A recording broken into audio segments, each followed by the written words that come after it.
Hi, my name is Marc Lamont Hill, and it is Cupid's Day, so I am sending a special Valentine's Day shout out to the love of my life, my heart, my best friend, my wife, Melissa.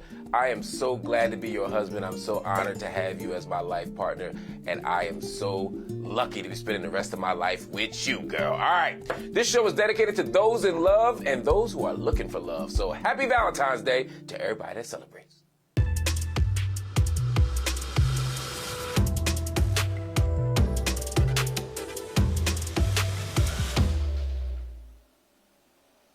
Good evening. Thanks for spending your Valentine's Day with us here at theGrio. My name is Marc Lamont Hill. I am your humble host. We have a special My Funny Valentine Love Jones show planned for you tonight. You know why?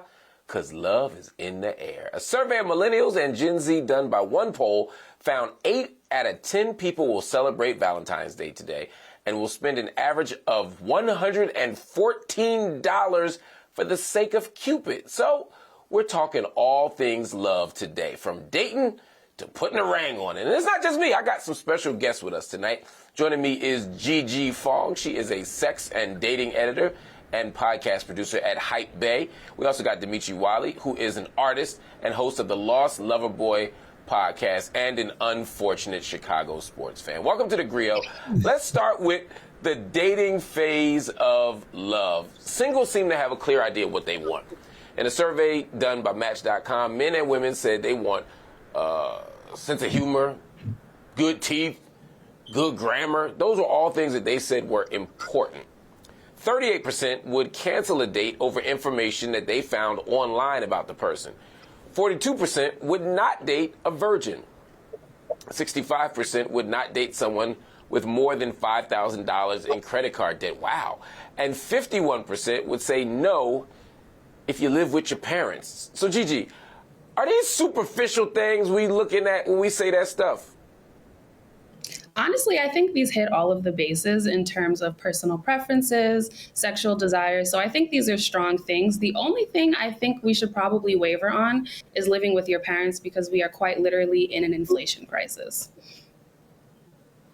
That's fair. And people live with their parents for different reasons, you know. Plus, you know, he might have his own the basement with his own entrance. You know what I'm saying? It might be like his own little bachelor pad down there.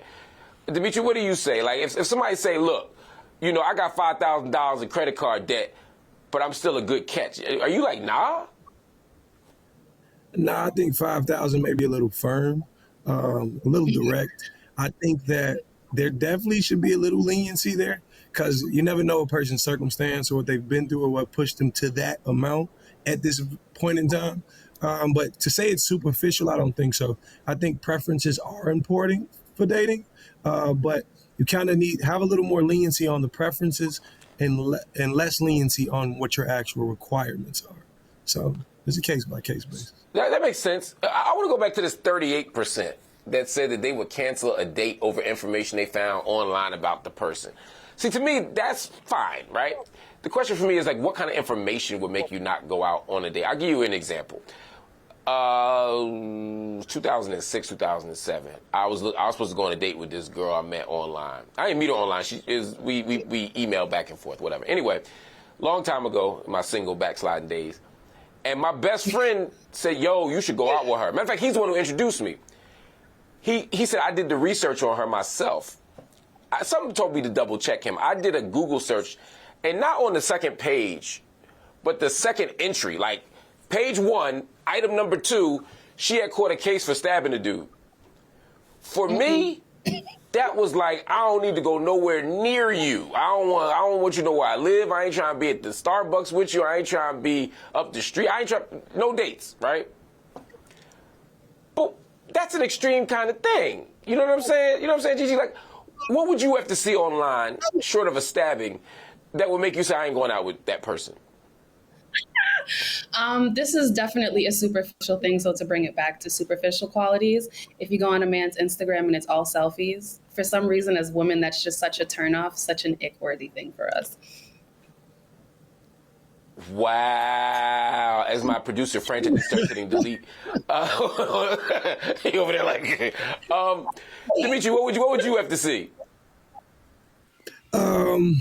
I think that I'd have a little more leniency than most people.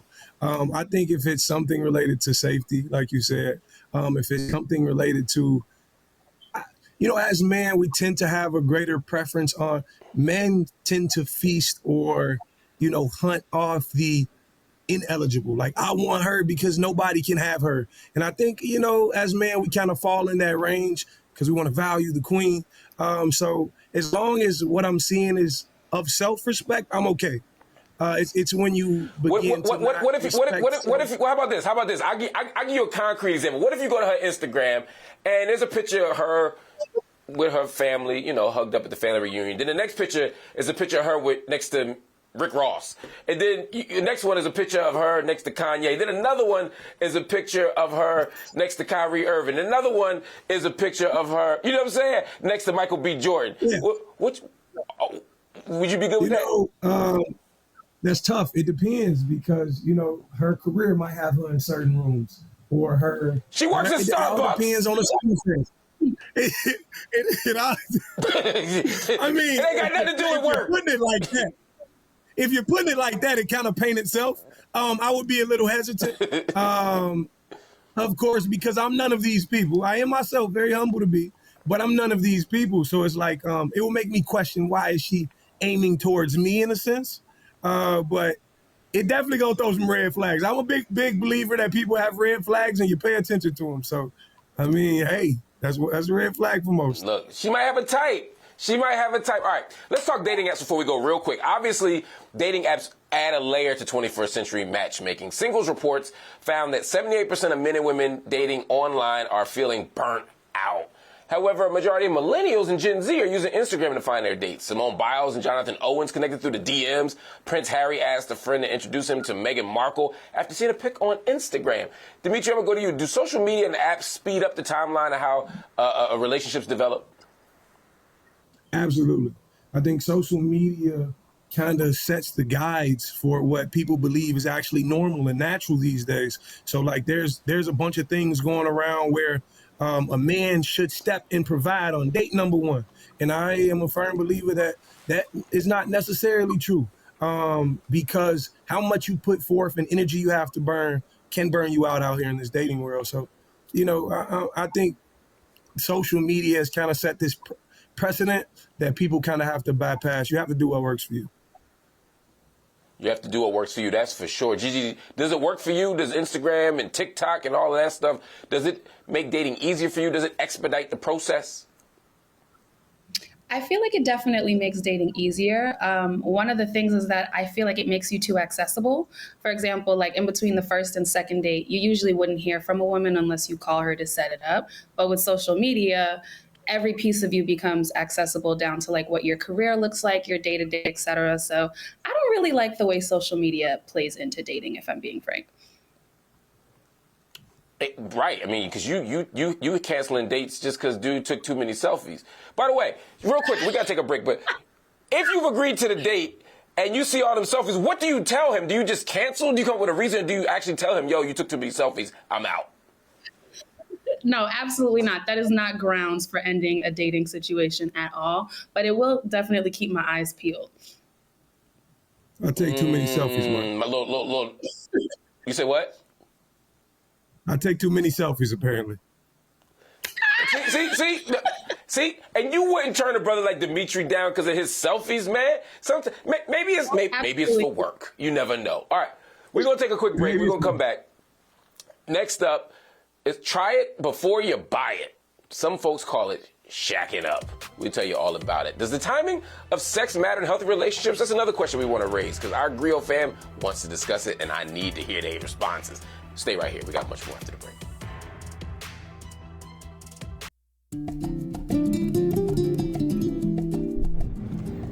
Hi, my name is Thais Styles, and I am the talent booker for Marc Lamont Hill show. My husband Samson and I have been together 16 years, been married 14 years. And a piece of advice that I would give, have patience. Just have patience because relationship, marriage is work. Have patience. And another piece of advice, forgive every day. But I also will say, I'll be smiling and beating him up in my head, body slamming, everything. Happy Valentine's Day. Welcome back to theGrio and our special Valentine's Day episode. We know social media is changing the dating game in a major way, but once you've jumped through those hurdles and found your person, when do you decide to sleep with them?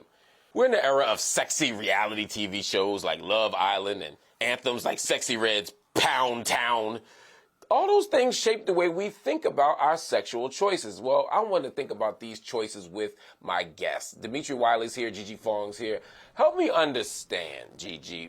Are we past waiting to get into a relationship before having sex? And if so, what role does sexual compatibility... Wait a minute, I'm sorry. That question is funny because like that presumes that people used to wait until they got into relationships before having sex. What factors play into the decision one way or the other? For starters, I just want to agree with you. Absolutely, people have always been having sex before marriage. I think now people are just more open about it. I know specifically within the work that I do, women are feeling more empowered and asking themselves questions of what do I want my sex life to look like? What do I desire? Versus in the past, we would more so look to societal norms and rules to make those decisions for us. Because, you know, a lot of, like, even sitcoms, they be like, 3 dates is once that happens. I've heard everything from relationship to just 3 good dates, Yeah. I don't know, Demetri, how do you come to that determination for yourself? I think for me personally, I'm a man who's kind of never in a rush. If you pay attention to the dating game these days, men seem to have this urgency to them. So, like, I'm a man who believes if it's going to happen, it will happen. And whatever time God allows it to happen. So I'm in no rush for it. If it's supposed to happen, it will. But I'm also a firm believer that it can never be too soon or too late. If you choose to make a man wait 90 days, 90 minutes. Yeah, I see what he just did there. Y'all see what he just did there? Y'all see what he just did there? I saw what you did at that boy. What he did? No. What he did was, he said, look, I'm cool. It's your preference. I'll take my time. I'm in no rush. However, if it just happens to happen after the appetizers on the first date, I'm down with whatever. See, you set it up so you seem cool, but you still allow for the possibility of all kinds of ignorance. I appreciate that. How would you? That's all I'm saying. How do you communicate your sexual, financial, spiritual needs with the person you're dating? Like how do you let them know? Even what you just said to us, like how do you let them know that what you need? I honestly feel like you can feel it. It's a feeling. Like that urgency. A woman can feel if a man is in a rush. And it's more so a turnoff if you actually speak to him and ask him and understand these things. But in the same regard, to speak it spiritually or financially or all these other things, what you bring to the table is I bring myself to the table.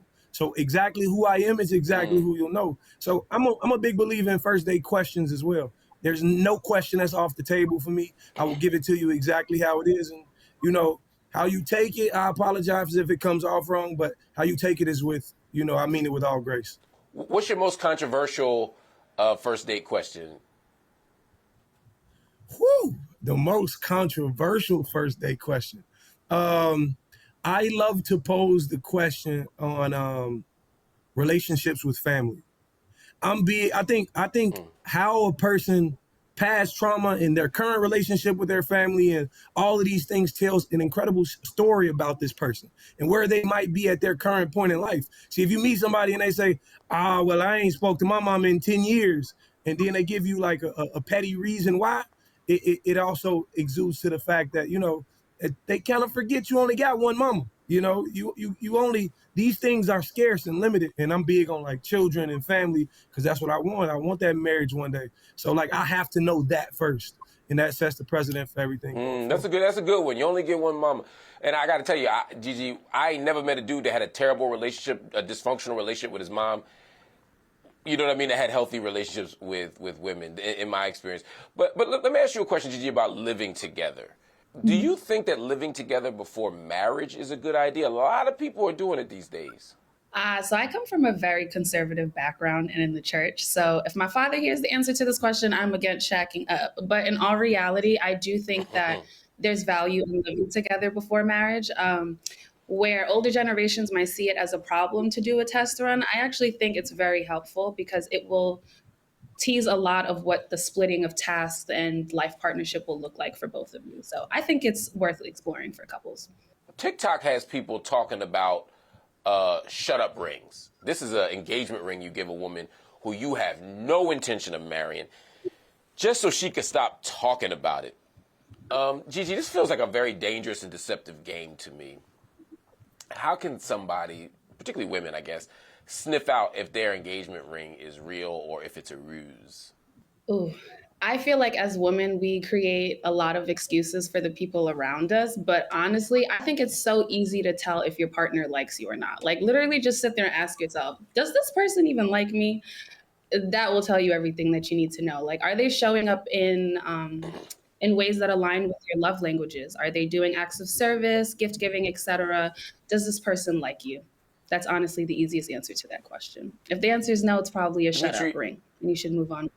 Fair enough. Demetri, you are a dignified and principled, spiritual, extraordinary brother, but, you know, you from Chicago, so I know you know all kinds of folk. Just like me in Philly, I know all kinds of folk. You got any homies that have given up shut up rings? I know a few people. And I would say the fastest indication of a shut up ring is the thought process behind you get it. So if a man makes you wait 9 years, yeah, he just wants you to stop talking about it because it's something he's not ready for. And also the preparation that goes into that engagement. See, I spoke about on an episode of my podcast, Lost Love Boy Podcast. Episode 2 is actually about my thought process that I created at 13 in terms of getting married to some woman one day. It's a real elaborate story, but that tells you I'm doing it for me and not for someone to be quiet or shut up, you know. Yeah, man. And I done seen people spend a lot of money on their shut up ring. I ain't talking about they went down to the gumball machine, man. I mean, they put months and months and months of salary into keeping that person quiet. I don't get why you would spend that much money and that much time and that much energy to have somebody thinking they get married when they're not. Just either do it or don't. You know, to quote the great Marlo Stanfield. Anyway, Gigi, Demetri, y'all hang right here. We're going to stay on this topic, but we're going to move from the date to the chapel. Getting married used to be the tune to many relationships, but now fewer people are meeting at the altar. They're doing something different. When we come back, our Griot family is going to talk about why there is a decline in marriage rates. Plus, what would you do as a lover scorned? We'll put your level of petty to the test for a game of this or that. Next on theGrio with Marc Lamont Hill.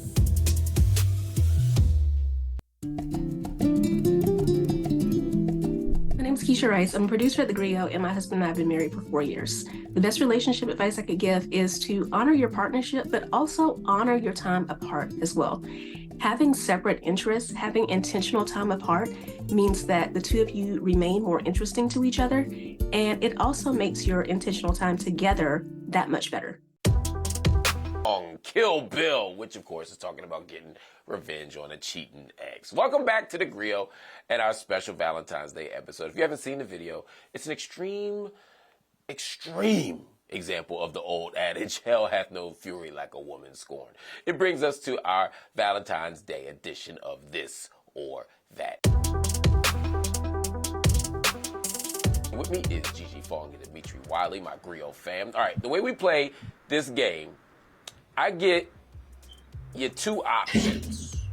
You say which one you would choose, and if we get some time, you can tell me your reasons behind it. All right, so Demetri, name a cockroach or mouse after your ex at the San Antonio Zoo for charity. It'll cost you $25. Or name a feral shelter cat after your ex and have it spayed and neutered for $50. I'm gonna take the cat. I'm gonna go with the spayed and neutered. I just feel like bringing life into this world is something very precious, and you ain't doing it without me. So, I'm gonna go with the cat. Wow, that's both deep and petty simultaneously. I appreciate that. Gigi, you found out you are the side piece to a married man. Do you tell his wife or do you keep the secret? Oh, I'm absolutely coming to her as a woman. Absolutely. No! Wow. And you use the language of petty too. I'm just coming to you as a woman. Wow. All right, Demetri, you found out your longtime girlfriend has a fiance. Do you sell her expensive items? Or do you take those expensive items and burn them on the lawn like Angela Bassett? I'm gonna need my money back, so we gonna sell them. Try to collect a little bit of the coin we gave up, so it ain't a complete loss. That's me. I appreciate that. Pragmatic and petty. I love it. Gigi, you find out your partner is cheating. Do you spray a message on their home garage door? Or do you get a billboard letting the streets know that that person is a cheater? A billboard, because that feels more effective. It's harder to take down. Wow. So I think all potential suitors for you have also been made aware of the heights or depths of your petty. This is good to know. Billboard is happening. All right, we're going to take another break. Gigi, Demetri, y'all don't go nowhere. Everybody, let's say you found the one. Is marriage really the true final step for all relationships? And what gender roles actually work for a 21st century couple? We're going to answer those questions for you on the other side of this break. Stay right here. You're watching theGrio with Marc Lamont Hill. My name is Cash Alexander. I am the executive producer of the Marc Lamont Hill Show. Been with my husband nearly 30 years, married for 22 this year. My advice would be hold hands. Do not compare your relationship to what's on social media. Have patience and air punches. You do air punches behind their backs. They have no idea, and it feels real, real good. Happy Valentine's Day.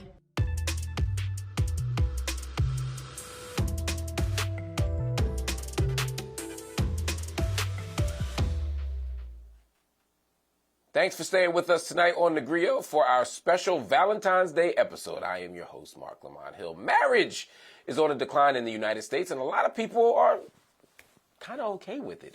Pew Research Center found the number of married American adults fell from 67% in 1990 to 53% in 2019.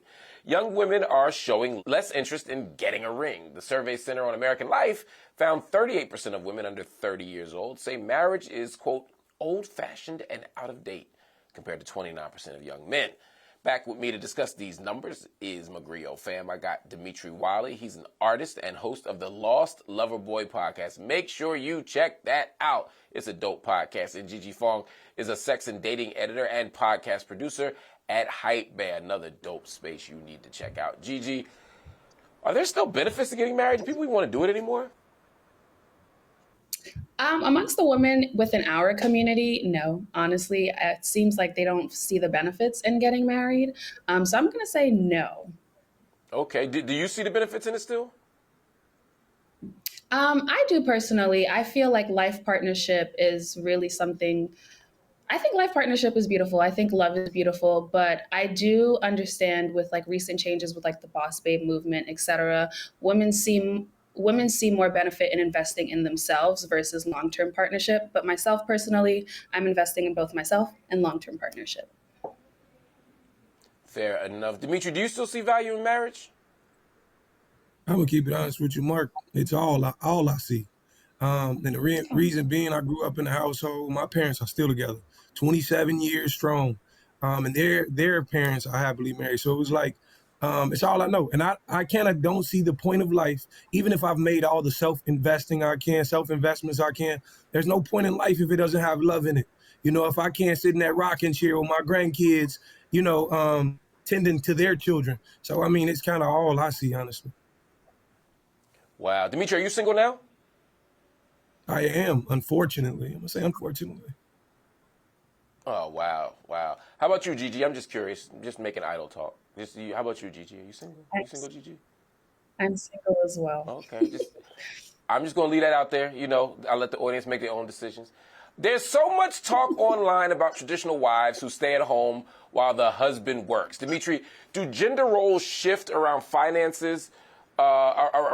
Shift once the relationship has moved from dating to marriage? In other words, like when you start to get into that marriage mode, do you expect your wife to play certain roles in terms of earning a certain amount of money or not, husband bringing home a certain amount of money or not, making certain decisions or not? How do you see that?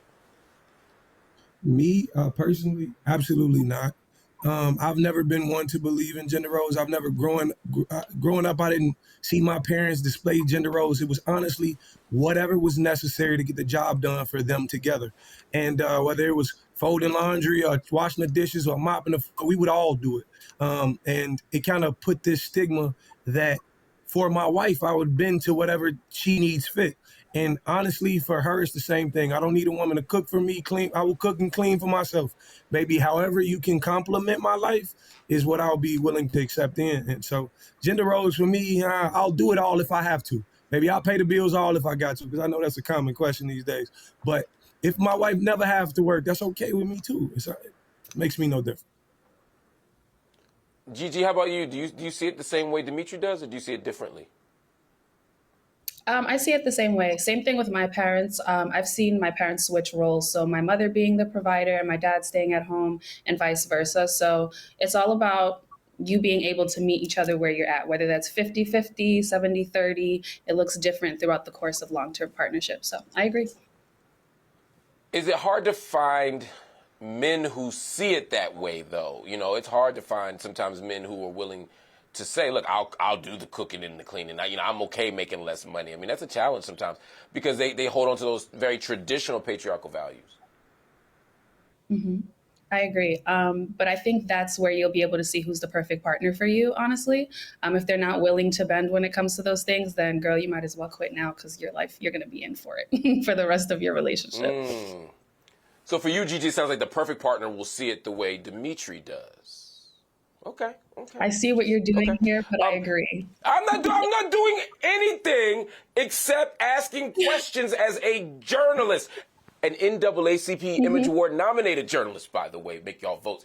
People online are getting roasted for asking about open marriage. I want to ask about open marriage and later being upset when the other person decides to date other people too. This is a very common gender-based dilemma, Gigi. A lot of times men say, I want an open marriage. Ossie Davis talked about this. Ossie Davis and Ruby Dee talked about this, right? They had an open marriage, but she said a lot of it was for Ossie Davis, not for her. At some point, they stopped. But a lot of time, dude is cool when it's all fun. You know what I mean? Till the rabbit get the gun, right? He's out there dating, doing his thing, seeing other people, being open. But when he finds out she's not home, watching reruns of First Wives Club, and instead she's outside, he's not happy anymore. Why is that? I believe it's a control thing. It introduces a new power dynamic within the relationship.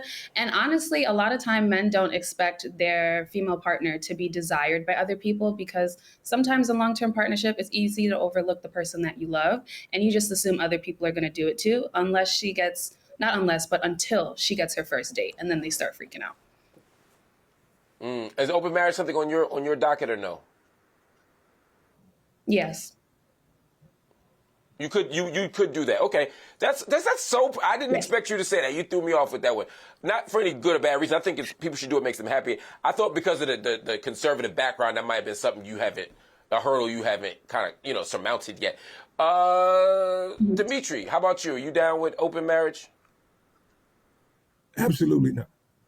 Can't do it. What's for me is for me. You understand what I'm saying? It's not anything particular, and I don't think it's I'm not a truly diehard promiscuous man. I feel like I can be good with one house, one ring, one family. I'm okay there, and it's no knock against anyone who's not. It's just me personally. I feel like what's for me is for me, and I just want it that way for the rest of my days. Wow, man, and this relationship was doing so well, and once again, black love, man. We struggling out here today, man. I thought I had something. Maybe we could work through it, y'all. Interracial marriage is another thing that's on the rise. I got to run, but the Pew Research Center says 18% of married black people are with someone of a different race or ethnicity. That number was only 5% in 1980. And while black men are more likely to marry outside the culture, the rate of black women doing so is rising pretty quickly. Demetri, why do you think more black people are open to exogamous dating? Ooh, I actually heard something not too long ago, and it was a man saying why he chose to date outside his race. It was about a man who was actually in the army saying how everybody was getting married to women overseas. And the thing about it is he spoke about there's not too many expectations when it comes to these other women. They just love me for me. He said we can be okay in a two-seater Chevy Cobalt or something like that. She's okay with this as long as we're happy, as long as the family's happy. We don't have to drive a Mercedes. We don't have to do this. There's no added expectation to my back. And I think a lot of our culture is, creating those expectations in ourselves, just like we talked about social media. So it may be more you was than doing good right down to the finish line, my brother. You might have lost the game in the fourth quarter. Gigi, what do you say to that? I think the girls are broadening their horizons, and I think that's okay. There you go. That's a powerful way to end it. It's complex yet succinct. We're out of time, y'all. I loved having y'all on. Y'all both so dope. Gigi Fong, Demetri Wiley. Thank y'all both for joining me. Check out Demetri's podcast. It's called Lost Lover Boy on YouTube. You can also see Gigi's writing at HypeBae.com. We have a message for the singles that aren't ready to mingle. Some things that'll help you explore self-love on the other side. I'm a child. Plus, how does your favorite couple inspire your ideas about love and relationships? We'll examine that next Tuesday right here.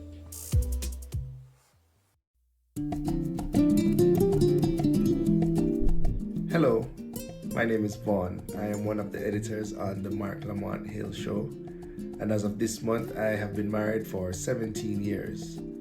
My advice is to define your love for yourself. I feel love is relative. We shouldn't allow social media and other outside influences to color our relationship. And with that, happy Valentine's Day. Welcome back to theGrio and our special Valentine's Day episode. Love can break us down sometimes, but don't let it break the bank. Because of inflation, consumers are expected to spend more than $25 billion to celebrate Valentine's Day. But who decides what black love looks like? Does art define it, or does it just set unrealistic expectations? From our favorite TV shows, Friends, or strangers on the streets, the images are all around us. Let's look at how some of our favorite on-screen couples navigate black love. I don't know Troy his and name. Sheila. There we Troy go. and Sheila, that's their names. But I think it's because Jill, was in a unhealthy relationship, met somebody else, and then he had his own financial struggles. Like, to me, they was able to really come together and really build and make something dope. Yeah. Q and Monica loving basketball. Yes, they had their differences, but they found each other, they found their happiness, and I love a happy ending. That's just me. And then one of my personal favorite movies. I love Leslie and Scott, how she helped him get back on his feet with his basketball career. She took off in her career. It was just beautiful to see, so. But a little drama sometimes infiltrates even the best relationships. It's how couples handle the drama that makes the difference. I know we all love Love Jones, but the whole film, they was playing, let me get one up on you. You know what I'm saying? Very true. They was playing, oh, let me do this to you, let me see what you're gonna do back to me. Of course, at the end, they fall in love, okay, cool. It's a biopic, but Ike and Tina. Whew. Textbook toxic relationship. 100%. I feel like I don't even need to elaborate on that one. Not at all, I think everybody knows. Celie and Mr. in The Color Purple. Okay. Okay, but I understand. There's a lot of layers to that, but yeah, very toxic. Even when gender roles come into play, that feeling deep down inside is what really matters. Claire and Heathcliff, they were funny, they were accomplished, they had a beautiful family, loved them.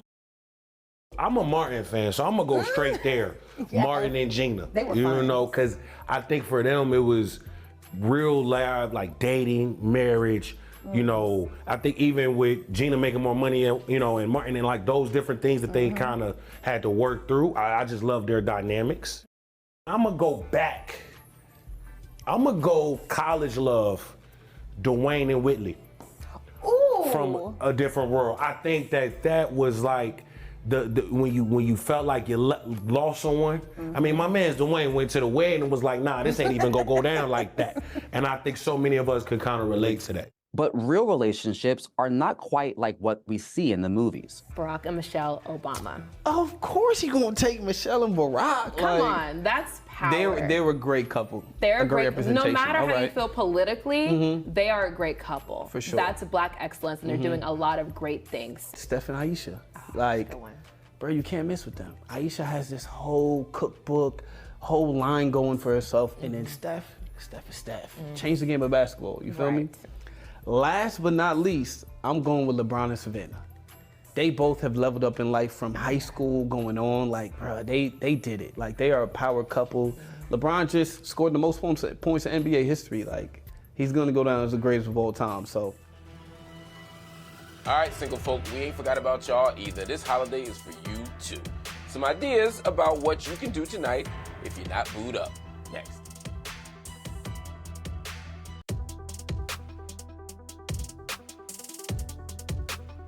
Welcome back to theGrio. If you are single, Valentine's Day does not have to be a drag. A new movie about one man's undying love for world peace hit theaters today. You should check it out. The biopic, One Love, explores the life of the reggae legend, Bob Marley. He was the king of reggae music and an ambassador for peace. Now, a new movie highlights the life and legacy of the legendary Bob Marley. There's a war going on. You can't separate the music and the message. Stars, family, and fans turned out for the premiere of One Love, the movie. Set to hit the big screen on Valentine's Day, showcases the late singer's life and musical journey. Set in his Jamaican homeland, stars of the movie say the backdrop lends authenticity to telling this impactful story.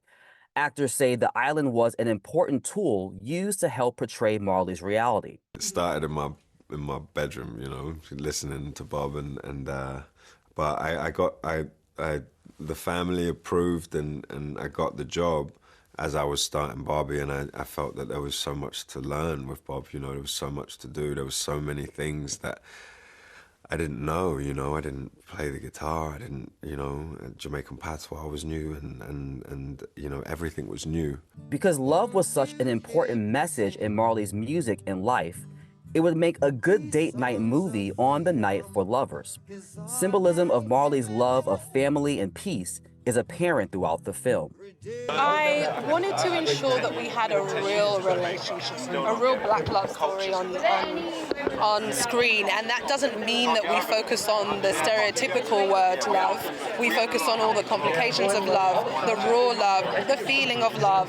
His music is remarkable. The lyrics are so important. I feel like I have a deeper understanding of his music now, having spent time with it. I felt like I heard his songs hundreds and hundreds of times before, and I really didn't know anything about them. And now, having spent time with the lyrics and his message, it makes me love him even more. Bob Marley, One Love, now playing in theaters. If the movies aren't your thing, there are other ways that you can be active tonight if you just want to go out. If you're in Atlanta, check out Valentine's in the Garden. That is at Atlanta's Botanical Gardens. You have an evening of dancing, of dining, and of live entertainment. Also, Atlanta's Underground has festivities planned tonight. And if you plan to hang out around Las Vegas, the Magic Mike Live show, the All Motown and Michael Jackson tribute shows will be selling tickets. You can check them out. And if you're in Miami, there is a Valentine's night party at Wyndham Hollywood. And if it's okay, it's okay. Don't trip. If you just want to stay in, ain't nothing wrong with that either.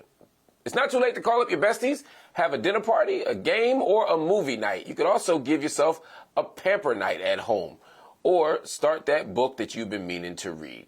theGrio's Maisha Kai, who hosts theGrio's Reading Black podcast, suggests reading All About Love by Bell Hooks. That is a classic. The book explores some unrealistic expectations that some people have about love or relationships. She also suggests I Can't Wait to Call You My Wife by Rita Roberts, Love in Color by Bolu Babalola, and of course, Black is Beautiful by Kwame Brathwaite. If you're feeling alone and need some mental health support tonight, there's help available 24/7 for anybody who's having suicidal thoughts. You can call the number on your screen to reach the National Suicide Prevention Lifeline. You can also call or text the number 988. Stay with me. A final word after this quick break. All right, family, we have reached the end of the show, but before I let you go, I want to once again say happy Valentine's Day to everybody that celebrates. And even if you don't celebrate, let's use this as an opportunity to remember the power of black love, whether it's gay, straight, romantic, familial, whatever kind of love we talking about. When black people love each other, there's nothing that we can't do. The reason the government, the reason our enemies, the reason the world has always tried to undermine black love is because when we love each other and we commit to that love, our love is revolutionary. It liberates, it heals, it changes the world.